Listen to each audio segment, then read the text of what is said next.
text message program. A text message program designed to help caregivers preserve their mental and emotional health is put to the test.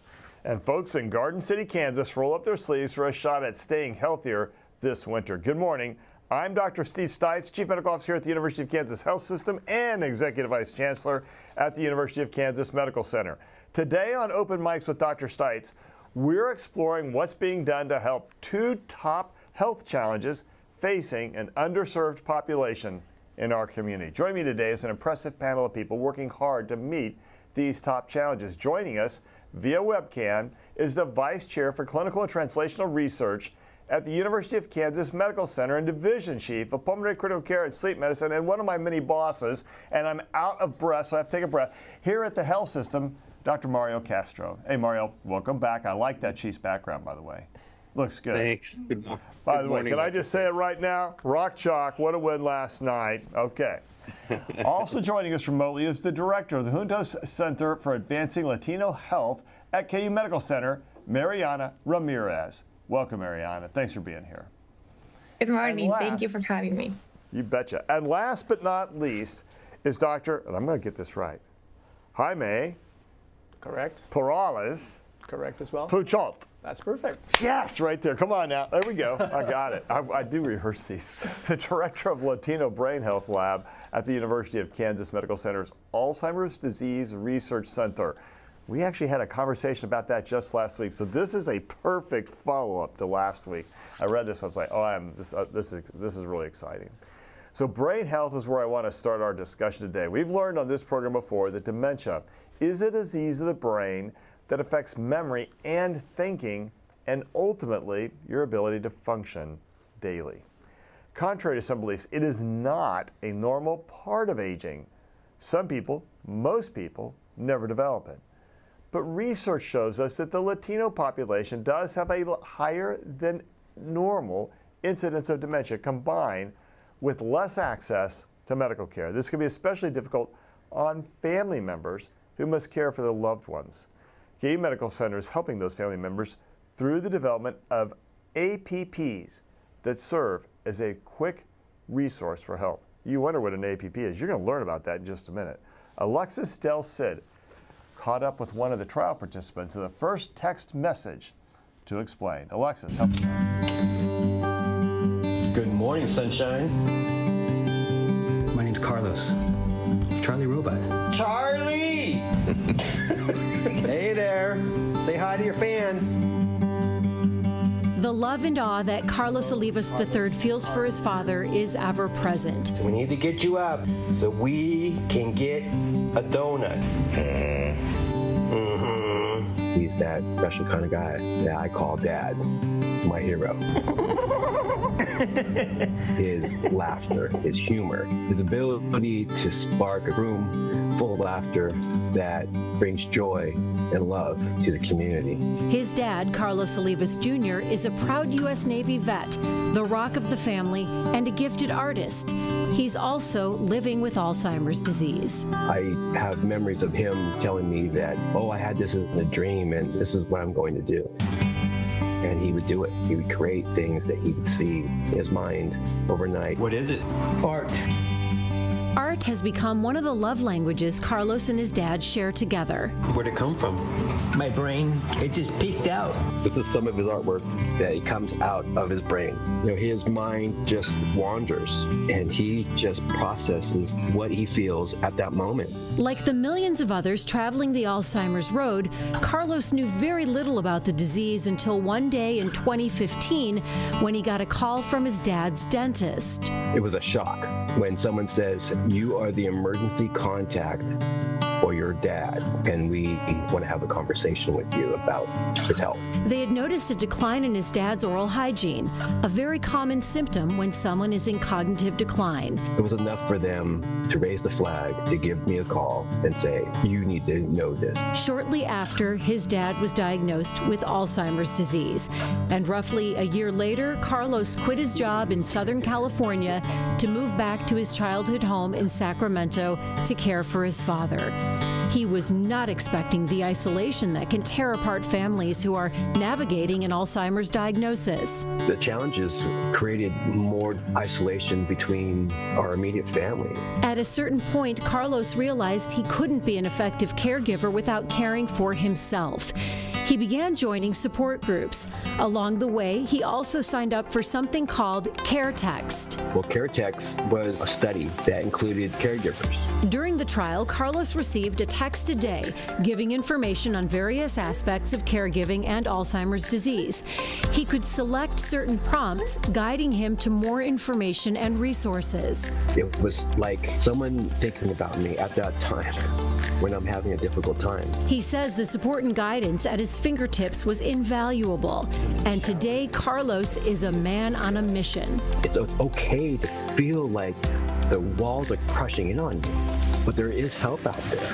He wants to reach as many people as possible and make help accessible to them. There's not enough men out there that are out there promoting and spreading awareness of Alzheimer's and related dementia. First time I went into a caregiver support group, no one looked like me, but at the end of the day, I felt so comfortable to be able to be vulnerable. And through that support, Carlos has discovered an unexpected way to find beauty and joy. Joy is being taught by my dad how to care for him. Joy is love.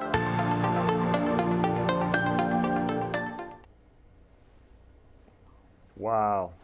That is impressive. Carlos, I don't know you, but I'm going to say right now, you are your father's son. Just looking at that art and looking at what you've done, which art is a source of joy and also a source of love.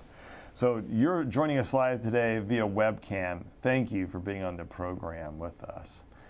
We've been looking at more of your father's art. Has his art always looked like this, Carlo? Has it changed since his Alzheimer's diagnosis? He would say he's been creating art since kindergarten. And reflecting back on my dad's artwork that's still in the house, I could say yes. He has been this person that takes on the tasks and executes it to vibrancy and brings life into it. He breathes his art throughout his journey. I love that. I mean, I love what I'm seeing up on the screen. Just really, is your father's artwork available for people to buy or purchase, or? I am setting up a online store so we can show people his artwork, and then it'll be available for purchase. We are creating a 2025 calendar to fundraise for the Alzheimer's Association. And we're trying to kind of spread awareness through art, understanding that Alzheimer's is not the end of the road as it sounds. There's many stereotypes and stigmas behind it. But I want to show people that an individual as talented as my dad can still thrive while having cognitive decline. Yeah, that is beautifully said. So what went into your decision to relocate and become his caretaker? Although I think the answer to this is going to be love, but let's hear it in your words. He said it. It's love. That's a big. Me and my brother had it. I'm sorry. Me and my brother had a conversation. The conversation was who was going to move back home. My brother was living in North Carolina, working with NASCAR. I was living in Southern California in the events industry. And we were both at a pivotal time in our careers where we could advance and grow, or we could come home and start taking care of dad. It was much harder for my brother to break away and move 3,000 miles across the country back home. I felt I had an opportunity to move back home, start supervising my dad's healthcare, and getting to know him more. What started was a journey that I still have to pinch myself to believe that we are going through this and understanding that it's extremely difficult to be a family caregiver. After 9 years so far, it's pulled at my heartstrings. It's been an emotional roller coaster ride. It has to be so hard to watch your dad change like that in front of your eyes. But your father may be the unluckiest lucky man in the world, and to have you there with him. In the video, you mentioned isolation. Do people simply stop reaching out? Do you think they just didn't know what to say or how to help? Well, tell me about that. I could kind of speculate what people are going through, not understanding Alzheimer's and related dementias. But the reality is, if my dad stopped communicating with them, they feel kind of isolated themselves away from my dad. I feel it's a challenge to go through other people's psychology to understand them. But I try to embrace connection, having a socialization approach to having my dad present with others.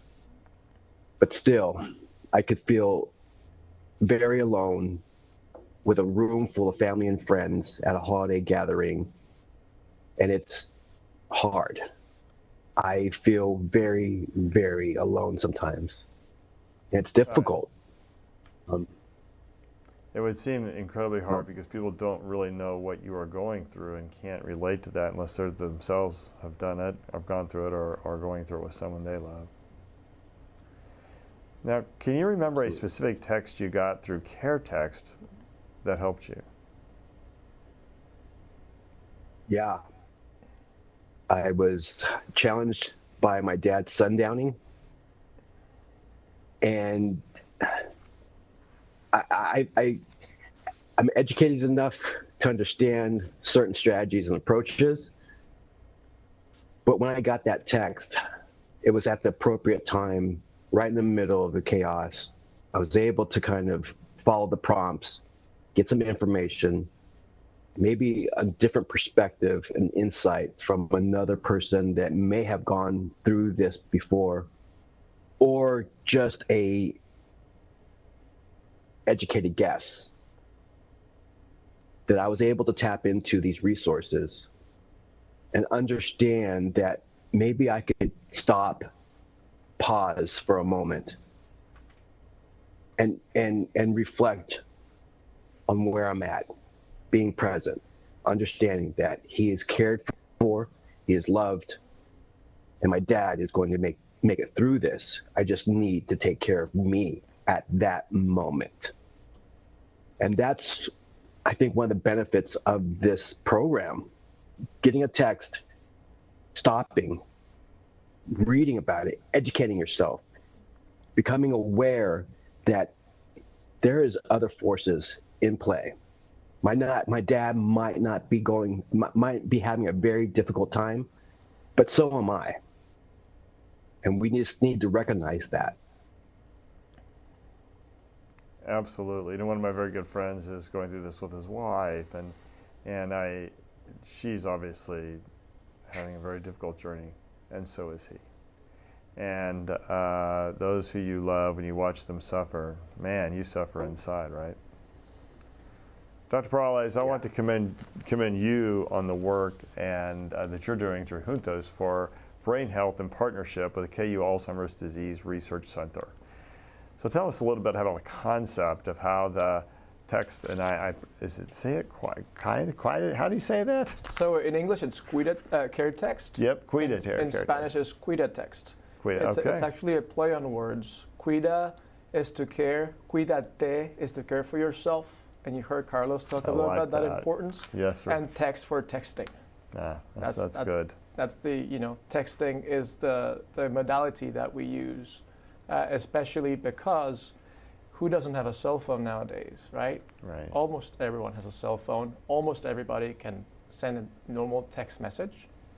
And so we've being able to make something that might not be as modern as other things, but it's something that's accessible. And what Latinos need, Latino family caregivers need, is access. Latino family caregivers have very high rates of depression, right? There's a lot of distress, a lot of loneliness, a lot of what Carlos mentioned. And by the way, thank you for having Carlos. Everybody needs to hear about Carlos. Everybody needs to have a family member like Carlos. Exactly, and follow him on Instagram and other things. He's got great insights about. I just want to say really quick, Carlos. You said you and your brother had a chance to grow, and you keep this copy. I just want to tell you, you've grown. I don't know you before, but this journey you've grown, and it's just a remarkable story. This is overwhelming. So for sure. Thank you. And so, like I mentioned, there's high rates of depression and other mental health issues. There's lack of access to caregiver support across the country, unfortunately, for Latinos. And there are many barriers to that. Language barriers. Our infrastructure is not ready for Spanish speakers in many cases. And there's as many Spanish speakers in the US, more than the whole population of Canada or Australia. So we need to do a better job as a system here. yeah. There's also barriers with respect to transportation. Latinos rely more on public transportation, and we also need to do a better job with public transportation in this country. There's also other things such as cost, right? Latinos are more likely to perceive that these programs might be costly, especially because Latinos have one of the lowest incomes in the United States. And they're also caring for more than one family member, and maybe not just their family member, but also their children, grandchildren, their multi-generational families, most likely, right? And so they become sandwich generation.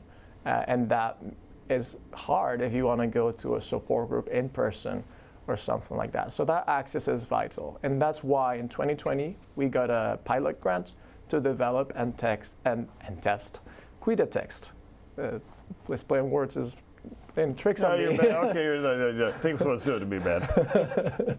And so on year one, this is an NIH grant, and if I mention this, on year one, we developed this program using user-centered design. And that means we're not just taking the content that we know works from other interventions or programs out there, but we're also talking to Latino family caregivers and getting their feedback on how many messages they want to get per day, what they want those messages to talk about, to make sure that it's useful for them, it's friendly to use, and it's valuable.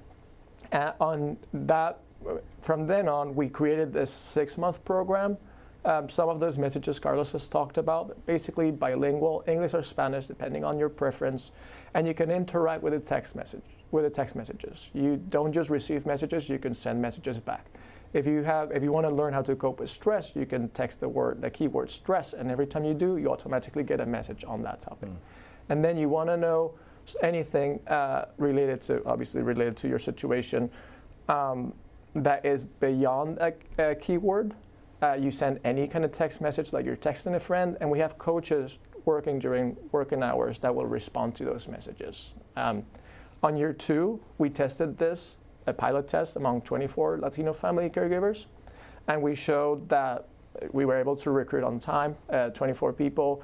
Most people stayed until the very end, those 6 months, and there were very high rates of satisfaction, as well as decreases in depression, distress, and other outcomes. So basically, that's what led us to come with the next grant that we just got, and I'm sure we'll talk about later on. Yeah, what a great story. Mariano, we heard from Carlos about the impact caring for his dad has had on his life. Is this experience common, and how does it differ from other populations caring for their family members with dementia or Alzheimer's? It is very common, unfortunately. Like Carlos mentioned, he had to move from another place to take care for his dad, and this is it's an expectation. Culturally, family is very important for Latinos, and there is an expectation that we as children will take care of our parents as they age. We also tend to have more than about at least one person in every Latino household, in every 3 Latinos households, is going to be a caregiver. It's very common to see that. It's related to what Jaime mentioned, right? There is lower socioeconomic status, so we have to become caregivers because that's what it is, and also the lack of access to healthcare coverage, not having access to those resources makes Latinos become caregivers more often than other populations, and many of us have to in our community we have to leave the workforce, or we have to juggle with different jobs and commitments to make sure that we're taking care of children and aging parents. So thank you. And Dr. Castro, when it comes to research involving Latinos, statistically they're underrepresented. Talk to us about some of the barriers are and what's being done to include more research with Latino members of our population. Well, thanks, Steve. This is such an important topic to talk about as we are preparing for Thanksgiving. And I think as we were listening to Carlos' story, each one of us could recall within our own families how we have people like Carlos' father in our extended families. In terms of Latinos participating in research, Jaime started to touch upon some of those things in terms of the barriers of participating in research. And I think, additional ones that are sometimes they're just distrust. There's not familiarity with research and your common everyday dealings with physicians. And what we've tried to do at KU is by working with juntos, by working with our coordinators that are Hispanic as well, Latinos, so that they can build that relationship with other Latinos in the community and share that story and share really what the benefits are of participating in research.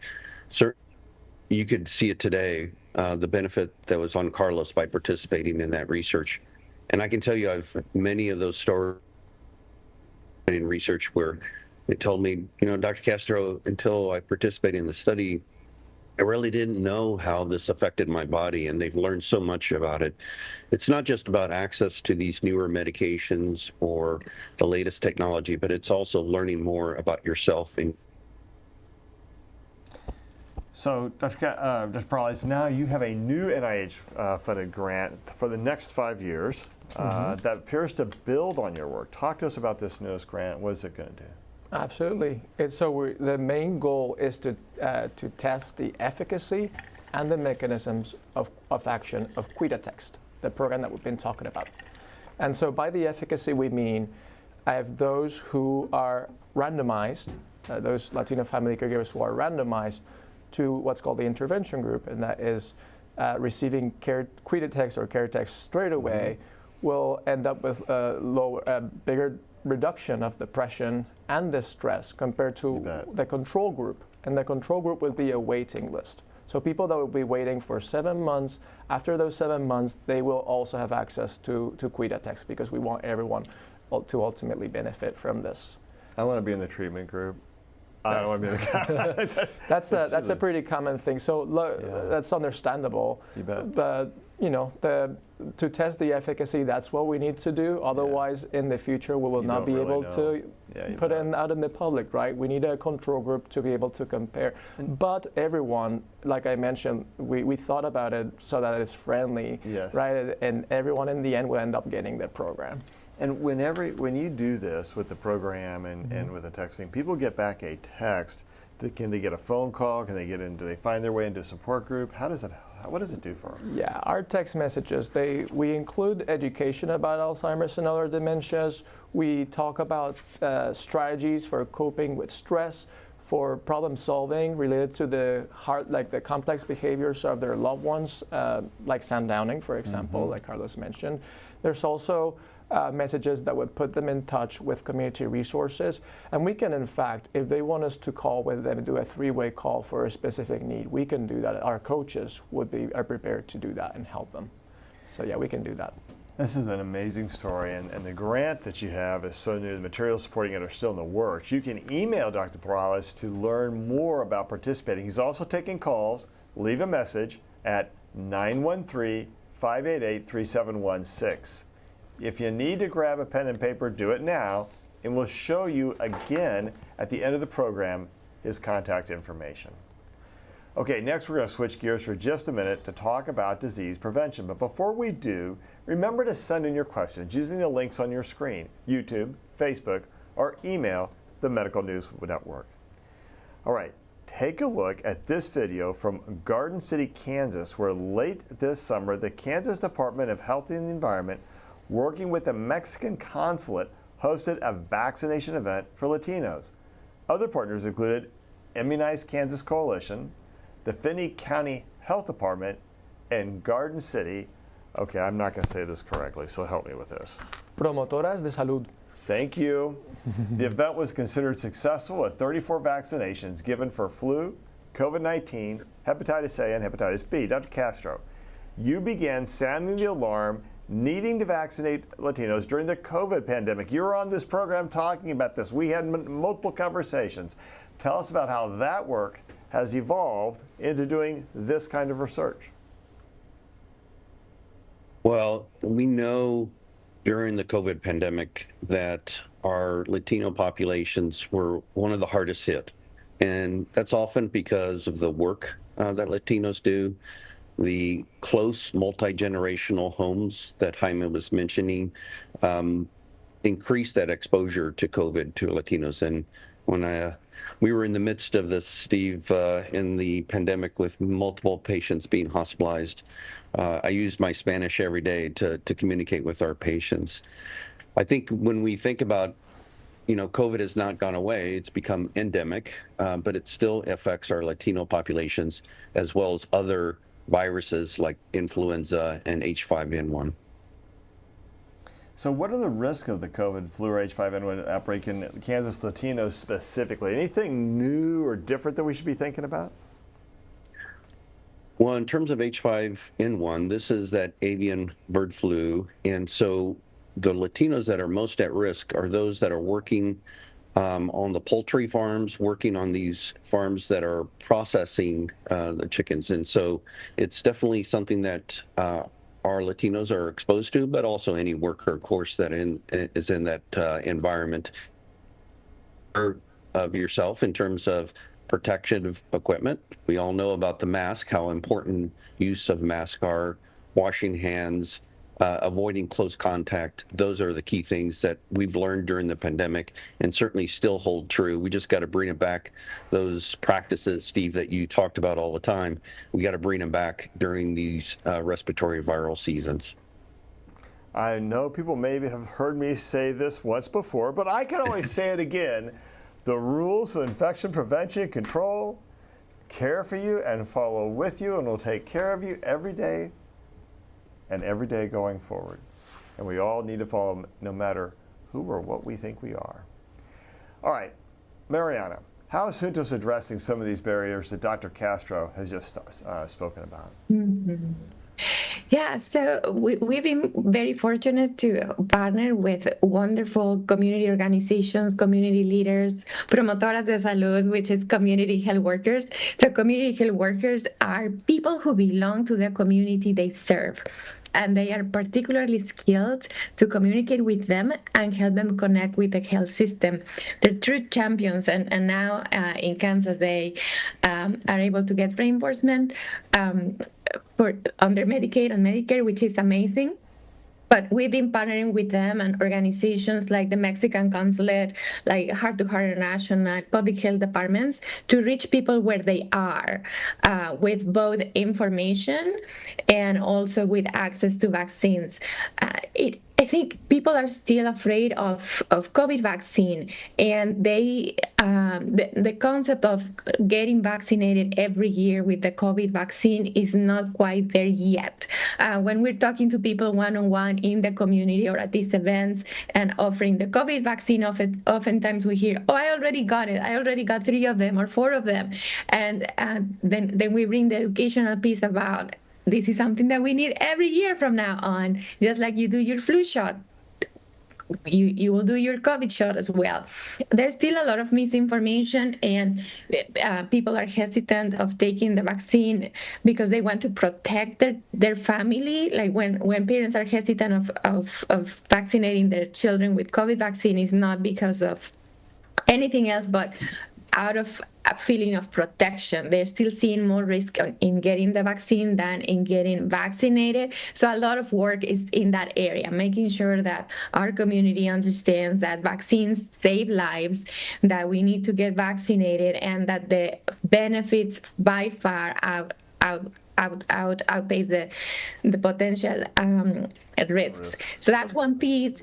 And then the other piece is bringing the actual vaccine. Again, some of the barriers that Jaime and Dr. Castro mentioned about access, lack of healthcare coverage, still a big one. So making sure that we find the resources, which are getting every time more limited. After the emergency, the funds have been shrinking, so it is challenging, but we've been very fortunate to partner with KDHE through CDC and local public health departments to get vaccine that is still at no cost for people without health insurance and bring it to the communities that are in need.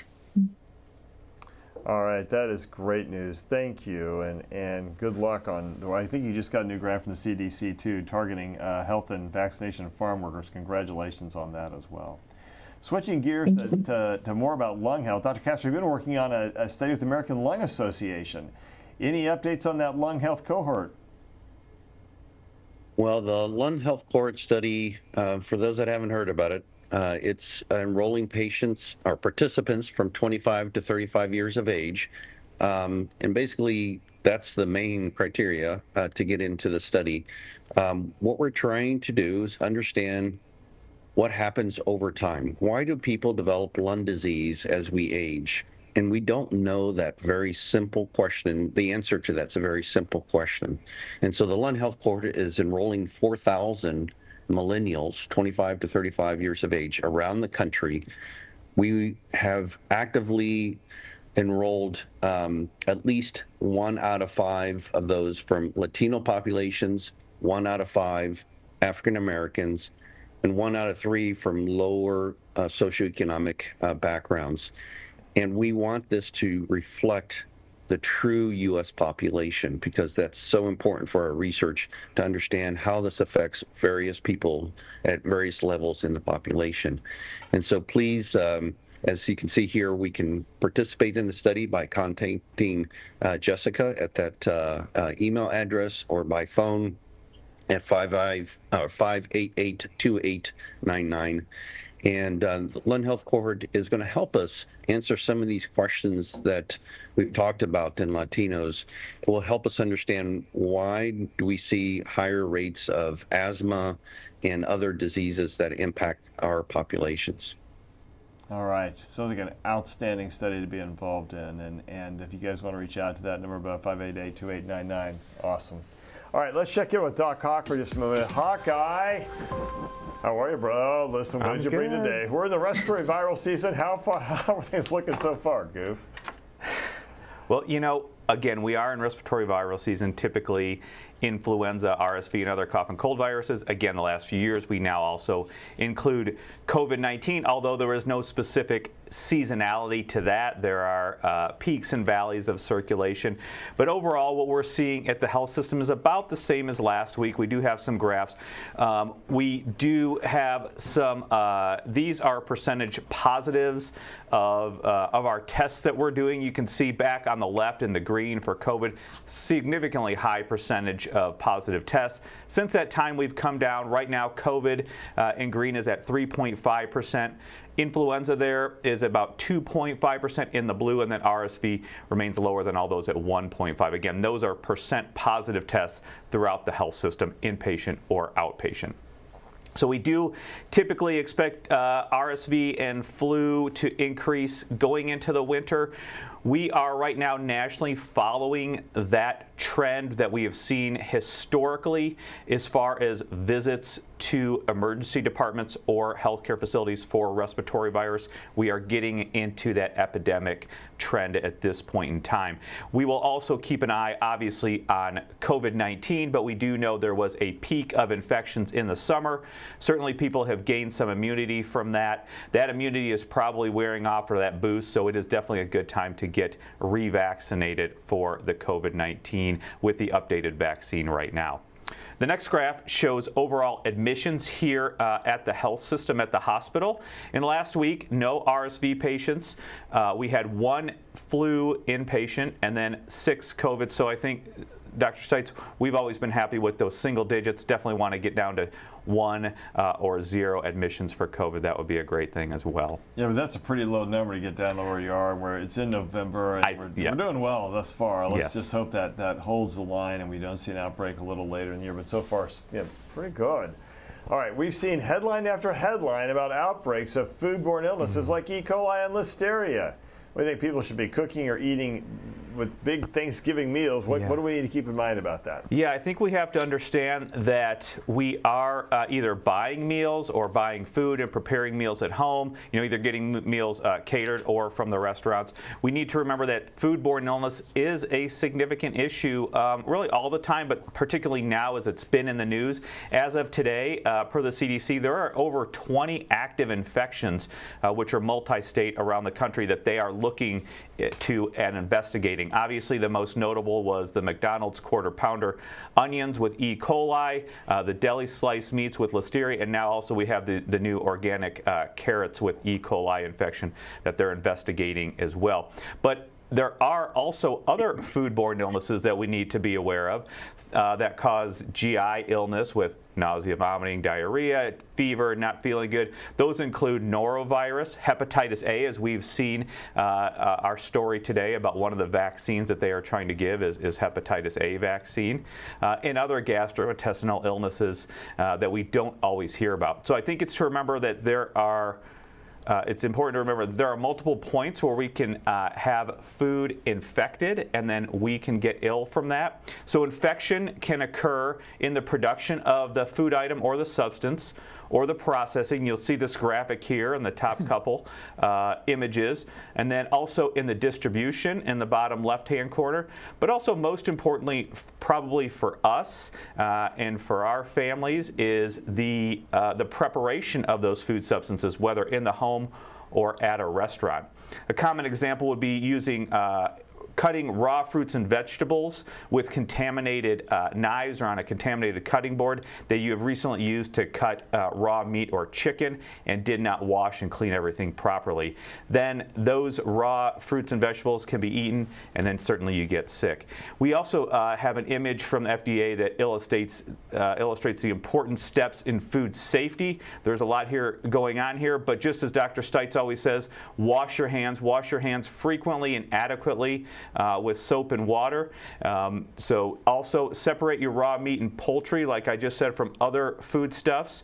Cook to safe temperatures, vitally important, and then chill the leftovers. Don't let things sit out for hours at a time and then go back to eat them. That allows for the bacteria to grow during that time. Also, we have foodsafety.gov has a very good infographic that has been shared on the health system's Facebook page earlier this week. Just check that out and know what the safe temperatures are for the different meats. This will provide a lot of information and help keep you safe as well. All right. Well, we know many of you have questions, and I know Alexis will run a little long, but we got to have a couple of questions out there that are super good. So let's hear from you and what do we got out there? We have plenty of questions, and the story that Carlos is sharing about his dad is just remarkable. Carlos, you're doing something so beautiful sharing that. Jeremy wants to know, what kind of feedback have you been getting from people who've sampled Quitatext? Okay, so I've gotten a lot of feedback. Obviously, we're collecting qualitatively and quantitatively feedback. But the qualitative feedback that I've liked most is hearing that people felt supported at all times. Even when they weren't interacting with the text messaging, they knew they can text us at any time and get that help whenever they needed it. That's the most important one. Another one could be the dosage. We think of text messages. How do you measure dose? Well, that is the number of messages, right? If they want a message, they can request one, right? And then they're getting their automatic messages as well. So they really loved the dosage of the intervention, what they called the pills of information. That's how they referred to it, because it's not giving them a book, it's not giving them a long video or a long program. It's a little bit every day, right? And if they want more, they can request more. So those are the two most interesting pieces of feedback that I've gotten. Al has a question for Carlos. Al wants to know, Carlos, are there any other Hispanic or Latino men in your support groups right now? And what do you think needs to happen to get more Hispanic families access to these resources and these support groups? It's a great question. The answer is no. There's not a lot of Latino and Hispanic men in support groups.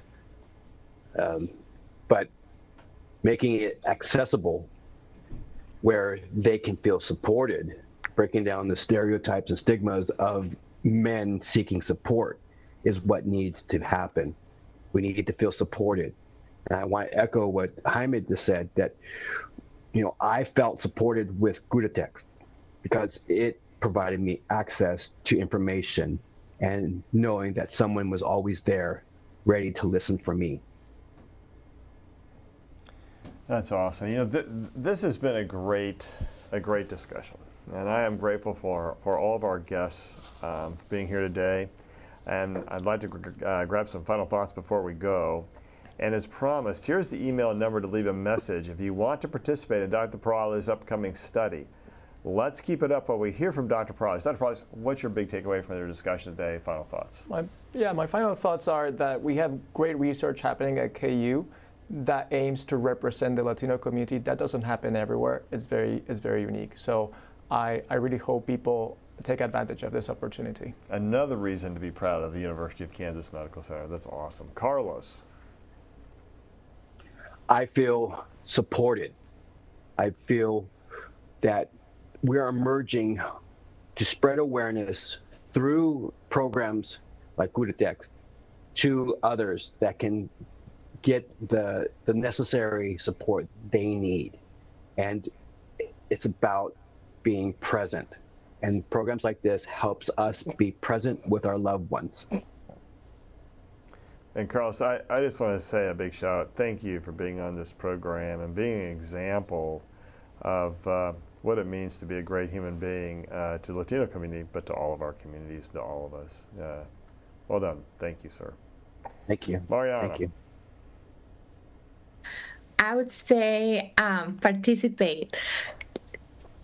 Jaime and Dr. Castro talked about access. Carlos is a testimony about the importance of advancing science and advancing access, and the only way we can do that is by participating in research, joining in any way that you can support as a participant, as a volunteer.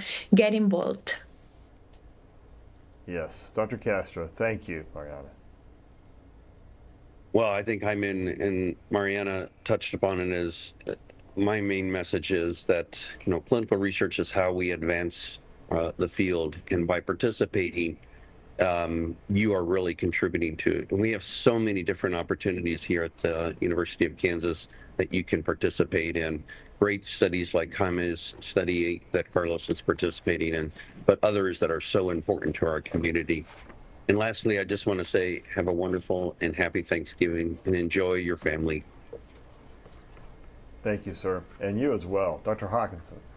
Yeah, I think it's good. It's going to be a great time to be with friends, family, loved ones. Hopefully enjoy each other's company, eat good food. We remember those things that Dr. Seitzes talk about to help protect you and your family. Common things you can always do to help reduce, number one, your risk of infection, but also severe disease and hospitalization. That is good, frequent hand hygiene with soap and water or alcohol hand sanitizer.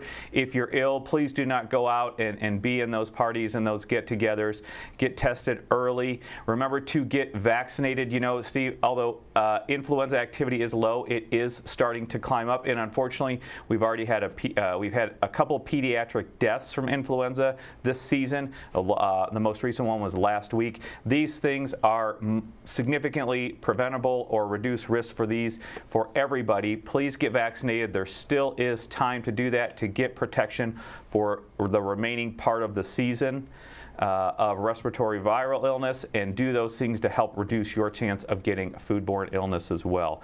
And other than that, everybody hopefully have a good holidays and be safe. You know, it's Thanksgiving right now. And as you know, I'd like to talk about the intersection of faith, hope, and love, or faith, hope, and science. But I think sometimes maybe every time, I need to start talking about the part that love plays.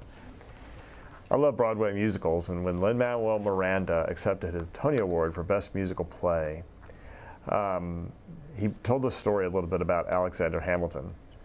But at the end of the day, he said his play was really not so much about the American Revolution, it was really the story of love, or as he said, love, love, and love. Carlos, that is your story. And we approach this Thanksgiving.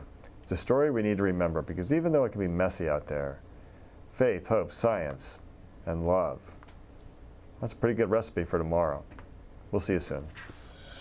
Coming up Monday on the Morning Medical Update. An aggressive cancer needs an aggressive approach. For Tyson Bell, a second opinion revealed a new treatment option. I'm Jessica Lovell on the next Morning Medical Update. The option that kept Bell active and working even during cancer treatment. Plus the mom intervention that led to his second opinion. Monday at 8. Subscribe to our Morning Medical Update and Open Mics with Dr. Stein's podcast. Now, everywhere podcasts are available.